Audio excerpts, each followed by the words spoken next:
దుస్తులు కొందామని వెళ్లిన మహిళకు ఊహించని సంఘటన ఎదురైంది.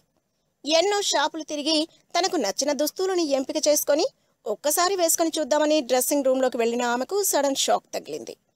ఓ ఆగంతకుడు తనను సెల్ ఫోన్ ద్వారా చిత్రీకరిస్తున్నాడని తెలుసుకొని అత్యంత వేగంగా స్పందించింది. దుబాయ్లోని ఓ వస్త్ర దుకాణంలో జరిగిన ఈ సంఘటన స్థానికంగా కలకలం రేపింది. దుబాయ్కి చెందిన ఓ 34 ఏళ్ల మహిళ నగరంలోని ప్రముఖ వస్త్ర దుకాణానికి వెళ్ళింది. తనకు కావలసిన దుస్తులు తీసుకుని ట్రయల్ రూమ్కి వెళ్ళింది. అయితే దుస్తులు మార్చుకుంటుండగా డోర్కు ఓ రంధ్రాన్ని గమనించింది. దాంట్లో నుంచి సెల్ ఫోన్ కెమెరా కనిపించడంతో వెంటనే బయటకు దూసుకువచ్చింది ఆమె. అక్కడ ఉన్న ఓ 25 ఏళ్ల యువకుడిని రెడ్ హ్యాండెడ్గా పట్టుకుంది. వెంటనే పోలీసులకు ఫోన్ చేసి ఫిర్యాదు చేసింది. అతడిపై కేసు నమోదు చేసి సెల్ ఫోన్ స్వాధీనం చేసుకున్నారు. దుకాణానికి వచ్చిన చాలా మంది మహిళల పట్ల అతడు ఇలాగే ప్రవర్తించాడని తేలింది. ఫిబ్రవరి నెలలో జరిగిన ఈ సంఘటనకు సంబంధించిన కేసు మంగళవారం విచారణకు వచ్చింది. ఈ కేసులో యువకుని న్యాయమూర్తి దోషిగా తేల్చారు. తుది తీర్పును దుబాయ్ కోర్టు జూన్ 11న వెలువరించనుంది.